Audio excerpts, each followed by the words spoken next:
Hello YouTube. Thank you for watching.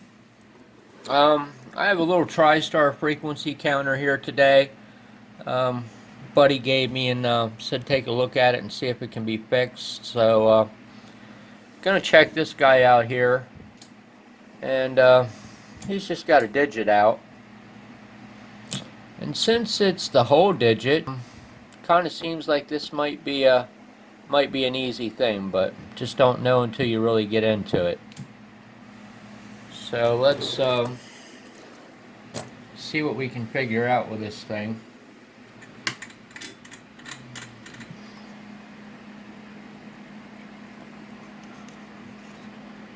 Now, taking a look down in here, I don't see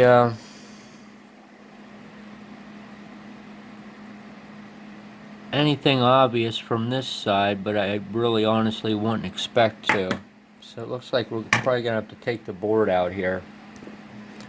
Hopefully this will just be something simple. I'm kind of guessing it is, but you know, you never really know. Sometimes things look like they're going to go really good when you initially see a certain problem and you think, well, this is going to be pretty easy, and then you find out you got to trash the whole unit for some strange reason. So just never know. I don't know if I'm going to be able to squeeze him out of there or not. I was kind of worried about whether or not I'd be able to do that. Oh, there we go. Oh my. Wow. Looks like there's some kind of deposit on the board right there at that digit.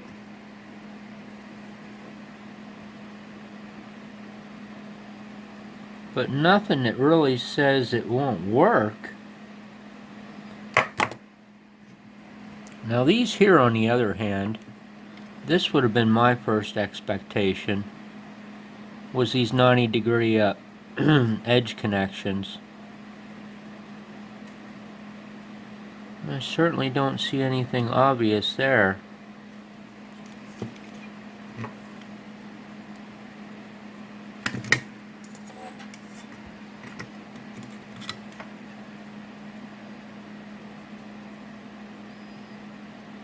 Since it's the whole thing, it's likely it's missing voltage to the whole display there.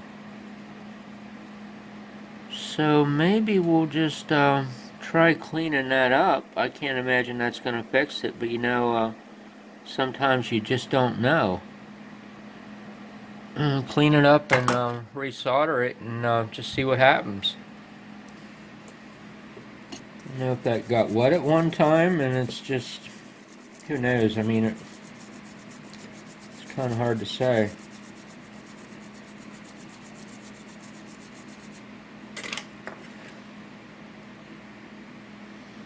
All it really was just a coating on the board. I mean, it was nothing that's even was down to a path level at all. It almost looks to me like somebody had this I think somebody had this display out of there before, or it could have just been sloppily put in. Because if you look across, well, this one's up a little bit high too, this one's setting down low. This one here is actually the one that's setting the highest off the board. And it looks like it might be setting the highest off the board because it almost looks like there's a jumper underneath this. Looks like there's a jumper in there underneath this guy. So I guess I'll take the hard way here and just take the whole stinking thing apart. Didn't really want to have to do that, but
was the answer to that?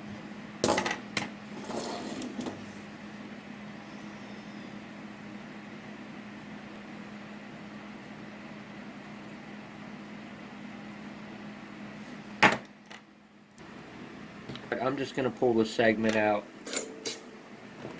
And, you know, I don't have a segment to put in this, so I could just be wasting my time if it's bad.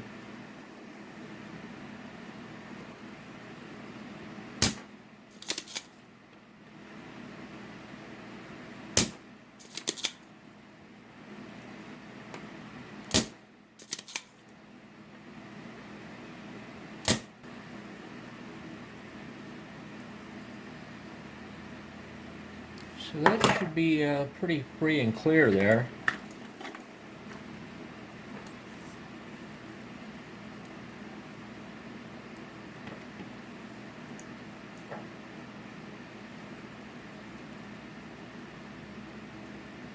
Now, I don't know what the pin configuration on this might be. It might take me a while with a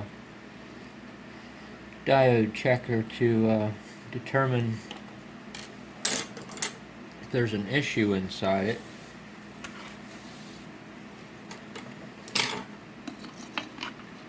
If there is, I really can't do anything about that.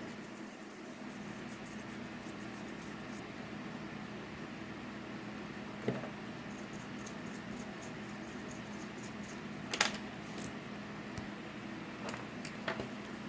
let's see if I can get anything to light on it.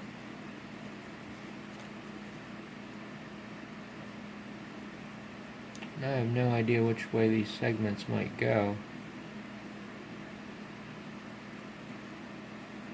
Okay, there, that's promising. 1.77 volts, so I would say if one segment works, they're all going to work in here. So the problem, whatever it was, wasn't the segment display. It kind of like I thought. It seems like it's a overall power problem to the segment display, because I am seeing a couple digits light up here. So that's pretty promising.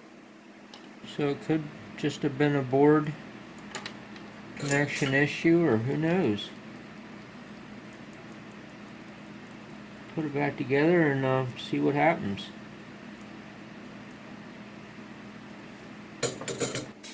Find out.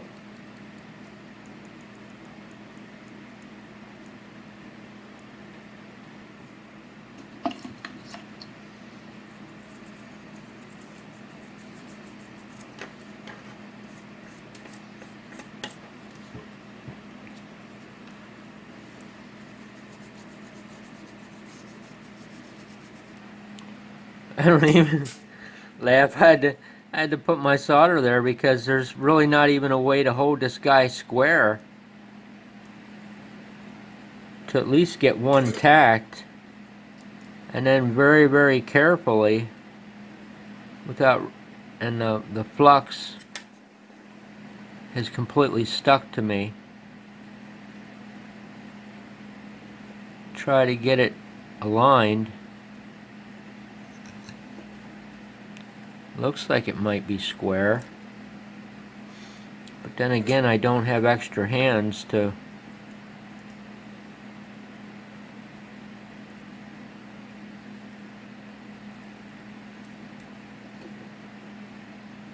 looks pretty square.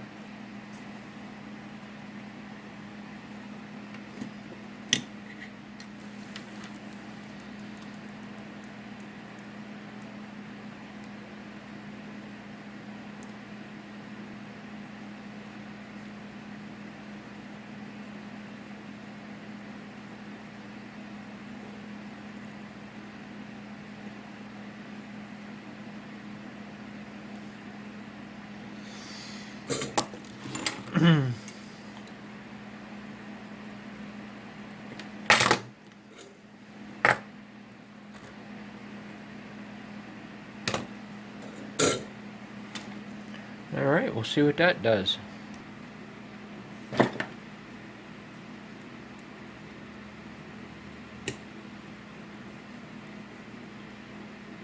this gets them rolling or not.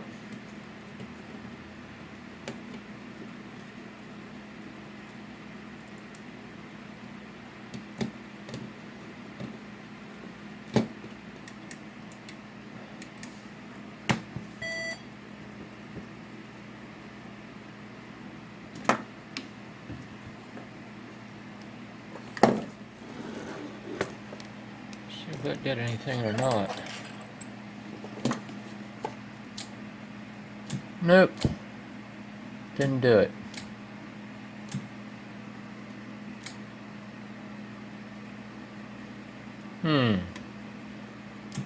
Back to square one. So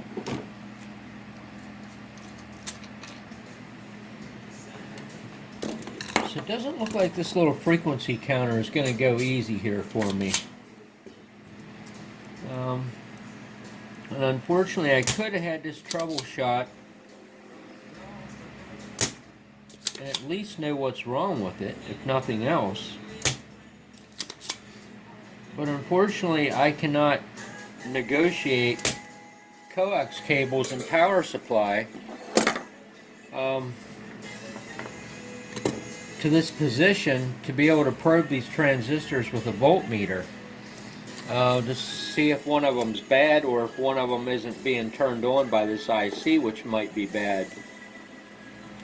So, just based on the design of it, the only way you can, the digit not working is to put transmit into it. It doesn't, you don't get any zero or any decimal points or anything on here to indicate that these have power. So I can't get coax cable connection and power to this at the same time. If I could just simply probe these with a voltmeter. So I'm just kind of taking the final pot shot here right now. There's 5 PNP transistors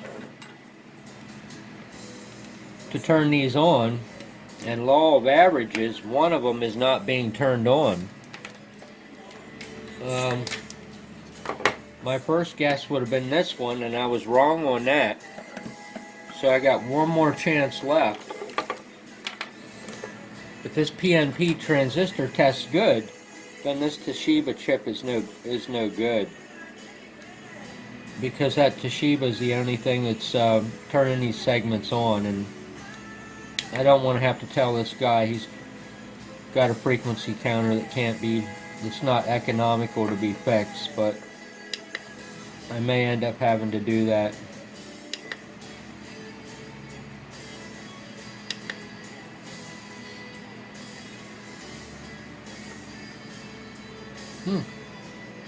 Might have a winner here. But this is the unreliable tester that often tells you things are good when they're bad and bad when they're good. So I don't 100% get excited when this tells me it found something that's wrong. But it is exactly fitting to the situation. 2SA 1015. I don't know, today today could be this guy's lucky day, because I do not hardly have any parts at all to work with. But a 2SA 1015 is a PNP, and when I saw that it was a PNP, I said, man, that's never going to happen with what I have available. But then I just happened to look down here and I see the DC current gain can be anywhere up to 400. And the reason that's important is because I do have Sansui parts. And Sansui uses I think it's a 2SA 992. I'll have to double check here. It's a PNP and it's high gain. So I might just have a fix here, assuming that is bad. I'm going to cross my fingers here. USA 1015. I thought I had more of these Sansui parts left from all my amps that I've done, but This could be this guy's lucky day, as I said previously, because I only was able to find one of these 2SA992s. Bingo, and it's a good one. And it's got a beta of 419. So that's really high, but it's fitting. I would rather it be a little on the high side than a little on the low side. Now the 2SA1015 is ECB. So I know I'll forget that 3 seconds from now. So what is a 2SA992? I should know this off the top of my head, but I don't.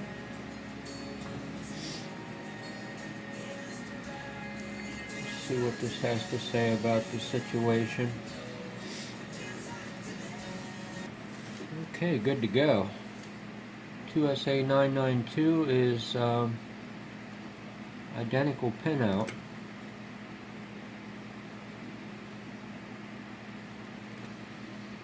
They have some really funky pin spacing here.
Are you really serious?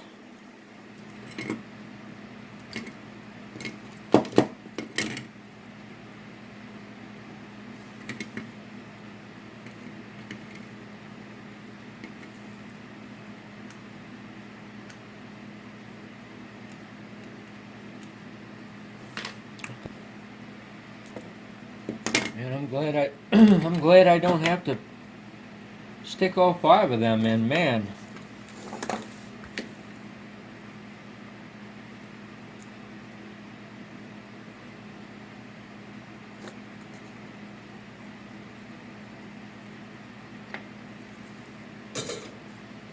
Alright, let's see what happens now.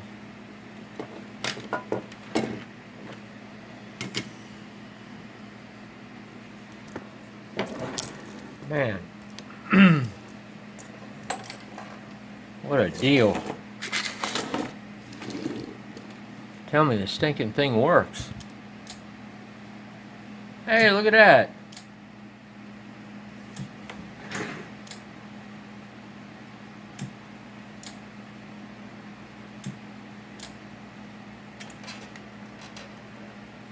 Now, strangely, it's slightly dimmer. Very, very slightly.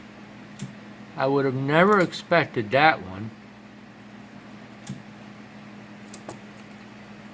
because that's a very high beta transistor, but you know the saturation voltage on that transistor could be slightly higher than what it was on the original PNP, and that would definitely be enough, because these LEDs are really sensitive about voltage. Just a most minuscule amount can do something like that. But you know what? That's cool. Got it going. All over a bad transistor. So hey, I appreciate you watching very much. Have yourself a wonderful day.